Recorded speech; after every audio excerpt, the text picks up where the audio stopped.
वजीर आजम नरेंद्र मोदी ने United nation के जनरल सेक्रेटरी एंटोनियो गुटेरेस के साथ गुजरात के केवडिया में मिशन लाइफ का इफ्तिताह किया। वजीर आजम नरेंद्र मोदी ने कहा कि मिशन लाइफ स्टाइल बदलकर पर्यावरण की हिफाजत करना है। इस मौके पर यूनाइटेड नेशन के जनरल सेक्रेटरी एंटोनियो गुटेरेस भी मौजूद रहे। स्टैच्यू ऑफ यूनिटी पर उन्होंने सरदार वल्लभ भाई पटेल को खिराजे अकीदत भी पेश की। क्लाइमेट चेंज के खिलाफ लाइफ में यूनिटी ही सबसे महत्वपूर्ण फैक्टर है। दुनिया की सबसे बड़ी प्रतिमा हमें पर्यावरण से जुड़े ऊंचे लक्ष्य तक तय करने और उन्हें पूरा करने की प्रेरणा देगी। साथियों, जब प्रतिमान विशाल होते हैं तो कीर्तिमान भी विशाल होते हैं। इस कार्यक्रम का आयोजन गुजरात में होना बहुत मायने रखता है और ये बिल्कुल उपयुक्त भी है। गुजरात भारत के उन राज्यों में से एक हैं जिसने सबसे पहले रिन्यूएबल एनर्जी और एनवायरनमेंट प्रोटेक्शन की दिशा में काफी बहुत कदम उठाना शुरू कर दिया था। चाहे बात नहरों पर सोलर पैनल लगाने की हो या सूखाग्रस्त इलाकों में जल स्तर बढ़ाने के लिए वाटर कंजर्वेशन का अभियान हो, गुजरात हमेशा एक प्रकार से लीडर के रूप में, एक ट्रेंड सेटर के रूप में रहा है। साथियों, क्लाइमेट चेंज को लेकर ऐसी धारणा बना दी है जैसे सिर्फ पॉलिसी से जुड़ा विषय है, लेकिन जैसे ही हम इस मुद्दे का पॉलिसी से जोड़कर देखने लगते हैं, जाने अनजाने में हमारे मन में ये बात बैठ जाती है कि इस पर सरकार ही कुछ करेगी, या फिर ये सोचते हैं कि अंतर्राष्ट्रीय संस्थाओं को इस पर कोई कदम उठाना चाहिए। ये बात सही है कि सरकार, अंतर्राष्ट्रीय संस्थाएं, उनकी भूमिका बड़ी है और वो इसे संभाल करने का प्रयास भी कर रहे हैं, लेकिन हम सभी सकते हैं कि अब इस मुद्दे की गंभीरता चर्चाओं से बाहर निकलकर दुनिया के हर कोने में, हर घर में आज नजर आने लगी है। क्लाइमेट चेंज से हो रहे बदलाव लोग अपने आसपास महसूस करने लगे हैं। पिछले कुछ दशकों में हमने इस दुष्प्रभाव को और तेज देखा है, अप्रत्याशित आपदाओं को झेला है। आज हमारे ग्लेशियर्स पिघल रहे हैं, समुद्रों का जलस्तर बढ़ रहा है, हमारी नदियां सूख रही है, मौसम अनिश्चित हो रहे हैं और ये बदलाव लोगों को सोचने पर मजबूर कर रहे हैं कि क्लाइमेट चेंज के मुद्दे को सिर्फ पॉलिसी मेकिंग के लेवल पर ही नहीं छोड़ा जा सकता। लोग खुद महसूस करने लगे हैं कि एक व्यक्ति, एक परिवार और एक समुदाय के तौर पर उन्हें इस धरती के लिए, इस प्लेनेट के लिए कुछ न कुछ जिम्मेवारी उठानी चाहिए, खुद ने भी कुछ करना चाहिए। कांग्रेस की भारत जोड़ो यात्रा लगातार जारी है। राहुल गांधी की क़यादत में भारत जोड़ो यात्रा अब आंध्र प्रदेश जा पहुंची है। आंध्र प्रदेश के कुर्नूल के बनवासी गांव में कांग्रेस की भारत जोड़ो यात्रा की आज से शुरुआत हुई। भारत जोड़ो यात्रा का आज 43वां दिन रहा। राहुल गांधी मठ में दर्शन भी करेंगे और चितनी हल्ली में रात को स्टे भी करेंगे। राजस्थान विधानसभा चुनाव करीब हैं और चुनाव को देखते हुए सियासी बयानबाजी भी हो रही है। मौजूदा कांग्रेस की अशोक गहलोत सरकार पर बीजेपी हमलावर है।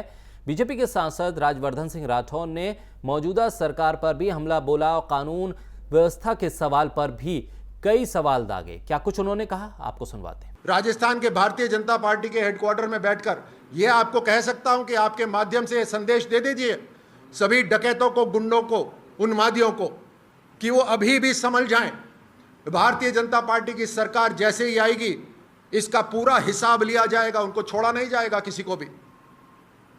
राजस्थान की जनता की सेवा करना हमारा परम धर्म है, उनकी सुरक्षा करना हमारा परम धर्म है। एक साधारण व्यक्ति अपने परिवार की रक्षा नहीं कर सकता। ये गुंडे बदमाश जितने भी हैं, इनको यूपी में कोई जगह नहीं मिल रही, इनको हरियाणा में कोई जगह नहीं मिल रही।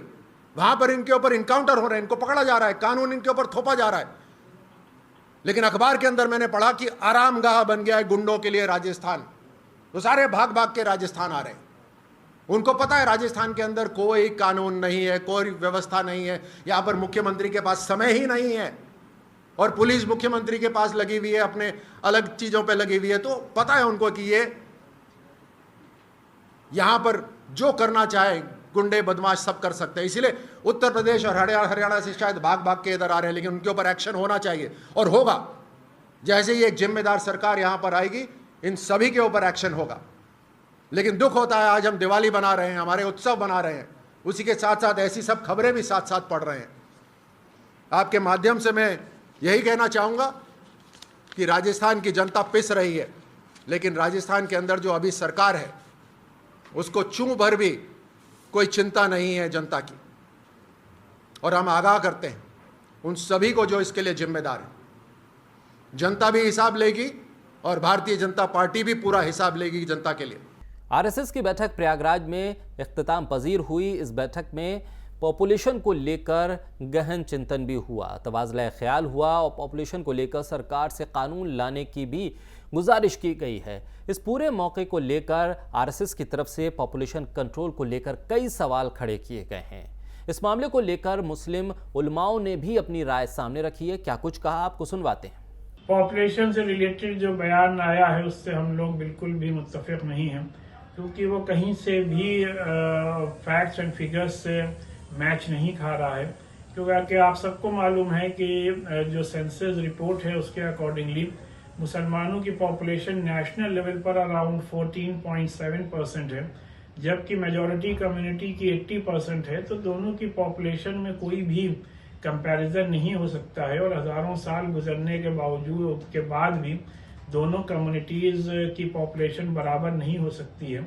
और फिर एज पर सेंसस रिपोर्ट मुसलमानों का ग्रोथ रेट हर साल कम ही हो रहा है और उसकी बुनियादी वजह एजुकेशन है कि जैसे जैसे मुसलमानों में एजुकेशन का लेवल बढ़ रहा है वैसे वैसे मुसलमानों का भी फैमिली साइज कम हो रहा है, ग्रोथ रेट कम हो रहा है।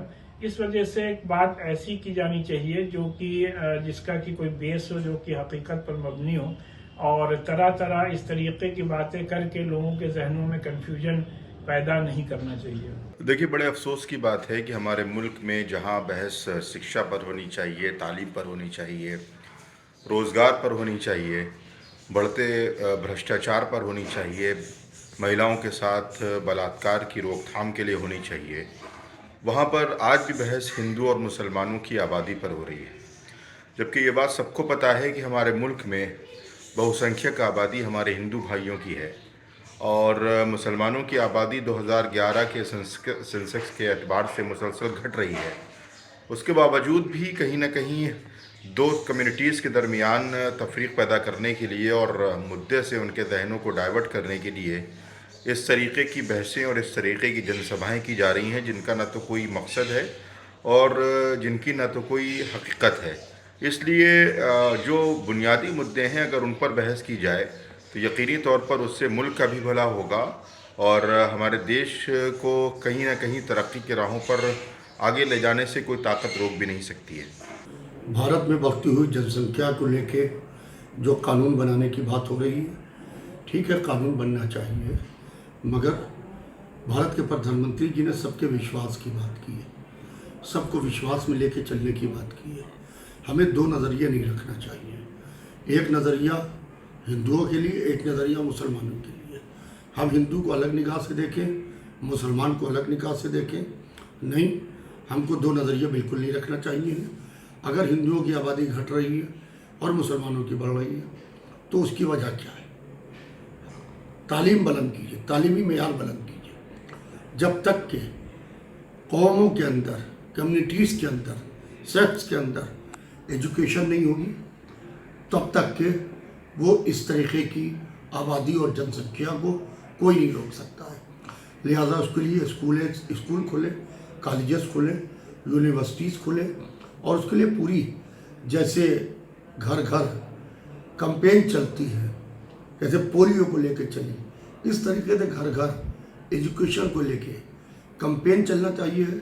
ऑल इंडिया खातून मुस्लिम पर्सनल लॉ बोर्ड की जानिब से सुप्रीम कोर्ट में एक पिटीशन दायर की गई है और इसमें गुजारिश की गई है कि एक तरफा तलाक को पूरी तरह से ख़त्म किया जाए। क्या कुछ कहा है अपनी पिटीशन में, आइए आपको सुनवाते हैं। देखिए, हमने जो PIL फाइल किया है उसमें हमने जो प्रेयर रखा है वो ये रखा है कि हर तरह के जो भी यूनिलेटरल टाइप के तलाक हैं वो सारे फॉर्म्स ऑफ तलाक को बैन कर दिया जाए, क्योंकि इससे औरतें ही नहीं उनके बच्चे भी बहुत इफेक्टेड हो रहे हैं, जो कि हमारे समाज के लिए, हमारे हेल्दी सोसाइटी के लिए कहीं से भी सही साइन नहीं दिख रहा है। ठीक है, क्योंकि इसमें बहुत सारे राइट्स के वायलेशन हो रहे हैं, औरतों के भी और बच्चों के भी। दूसरा, हमने इसको बोला है कि ये रेट्रोस्पेक्टिव टाइप से होना चाहिए, क्योंकि पिछली बार जो ट्रिपल तलाक पे जो कानून आया था उसमें रेट्रोस्पेक्टिव नहीं था। उसका फ़ायदा उठाकर लोगों ने अब ये दूसरे फॉर्म तरह के तलाक देने शुरू कर दिए हैं, जिससे बहुत सारी करोड़ों औरतें इफेक्टेड हो रही हैं। हम इसलिए अपनी महिलाओं के साथ में आए, ऑल इंडिया मुस्लिम महिला पर्सनल लॉ बोर्ड के साथ, जो झारखंड की जरीना है, लखनऊ की शबनम है और गोरखपुर की राशिदा हैं, लखनऊ की फरीदा हैं और झारखंड की हिना है और उनका बच्चा है। इनको इसी तरह तलाक एहसन करके और इनको पता भी नहीं चला और काजी ने गलत फतवे दे दिया जिसका कोई आधार नहीं था और इनको जिंदगी को बिल्कुल अलग कर दिया। इनके बच्चों को बिल्कुल सर से छत छीन लिया, उनको खाना पानी नहीं है। इनका हक, जो उनका बुनियादी हक था शिक्षा का, खाने का, आवास का, वो सारी इनकी अपनी पहचान खत्म कर दी है। इसलिए हम देश भर की जितनी भी हमारे पास औरतों की तलाक से आई हैं परेशान औरतें, उनकी तरफ से हम यहाँ पिटीशन देने आए हैं। दिल्ली में एक बार फिर पॉल्यूशन ने दस्तक दी है। AQI लेवल एक बार फिर बढ़ने लगा है और धुंध के साथ साथ पॉल्यूशन का लेवल भी खतरनाक होता जा रहा है। दिवाली से पहले ये हालात और भी खतरनाक हो सकते हैं। दिवाली से पहले दिल्ली में पॉल्यूशन की मार है। दिल्ली में AQI का लेवल 200 के पार जा पहुंचा। आनंद विहार का AQI 390 के पार जा पहुंचा। पराली जलाने को इसकी एक बड़ी वजह बताया जा रहा है। अभी हालात काबू में हैं, लेकिन डर बाकी है। दीपावली से पहले दिल्ली में हवा में आलूदगी का ये लेवल लोगों को एक बार फिर अलर्ट कर रहा है। दिल्ली बीजेपी की जानिब से आम आदमी पार्टी के खिलाफ एहतजाजी मुजाहरा किया गया। इस मौके पर एक पुतले को भी नजरे आतिश किया गया। शहीद भगत सिंह मुल्क की आज़ादी के लिए जेल गए और अपनी जान की कुर्बानी दी, लेकिन आम आदमी पार्टी के दिल्ली सरकार के वजीर मनीष सिसोदिया अपनी बदउनवानी की वजह से जेल जाते हैं और दिल्ली के वजीर सेहत सत्येंद्र जैन, जो गुज़िश्ता कई महीनों से बदउनवानी की वजह से जेल में हैं। आम आदमी पार्टी इन लीडरान का मुआवजा शहीद भगत सिंह से कर रही है। ये शहीद भगत सिंह की शान के खिलाफ है। इसी को लेकर बीजेपी से MCD के साबिक मेयर जयप्रकाश ने अपने कारकुनान के साथ आज़ाद मार्केट चौक पर आम आदमी पार्टी के खिलाफ ज़बरदस्त मुजाहरा किया और शहीद भगत सिंह के नाम पर आवाम को गुमराह करने का इल्ज़ाम आम आदमी पार्टी पर लगाया। उन्होंने कहा है कि शहीद भगत सिंह के नाम पर आम आदमी पार्टी बदउनवानी फैला रही है। दिल्ली की वो समाजी तंजीम जो शहीद भगत सिंह के नाम से मंसूब है और आवामी खिदमात अंजाम दे रही हैं, उनसे भी अपील की है कि शहीद भगत सिंह के नाम को इस तरह से आम आदमी बदनाम कर रही है, उसके खिलाफ मुजाहरा करें और अपनी वतन परस्ती का सबूत दें। शहीद आजम भगत सिंह, जिन्होंने देश की आज़ादी के लिए हंसते हंसते अपनी जान कुर्बान कर दी, फांसी के फंदे पर चूम लिया, और ये लोग आबकारी नीति के तहत, शिक्षा नीति के तहत भ्रष्टाचार करते हैं और भ्रष्टाचार करके लोगों को गुमराह करते हैं। तो दिल्ली में जितनी भी शहीद आजम भगत सिंह से संबंधित संस्थाएं हैं, हमने सबको पत्र लिखा है, सबको आह्वान किया है कि जगह जगह ये आंदोलन चलना चाहिए ताकि हमारे वीर स्वतंत्रता सेनानियों के नाम का दुरुपयोग बंद हो। जब 2 अक्टूबर को गांधी जयंती होती है तो राजघाट जाते नहीं, और जब जेल जाने की बारी आती है तो महात्मा गांधी जी के जा करके कहते हैं हमें बचा लो। अरे महात्मा गांधी जी की आत्मा हो रही होगी। ये कैसे लोग हैं जो राजनीति बदलने आए थे, पूरे के पूरे बदल गए, अब भ्रष्टाचार में लिप्त पाएंगे। मुंबई में एक suspense thriller film high tide की स्क्रीनिंग हुई। इस फिल्म में एक शख्स की जद्दोजहद को दिखाया गया है। फिल्म में एक शख्स एक अंधेरी जगह पर फंस जाता है। उस शख्स की उस पूरी जद्दोजहद को इस फिल्म में दिखाया गया है। इस फिल्म में इमरान हसनी, दधीआर पांडे, तरुणा सिंह, सुधाकर मणि, अमित सिन्हा, मेघा जोशी, अदनान हसनी, मंजू गौतम, नवीर अतोला ने बेहतरीन अदाकारी की है। फिल्म के गीत शकील आज़मी ने लिखे हैं और फिल्म सेवी अली ने डायरेक्ट की है।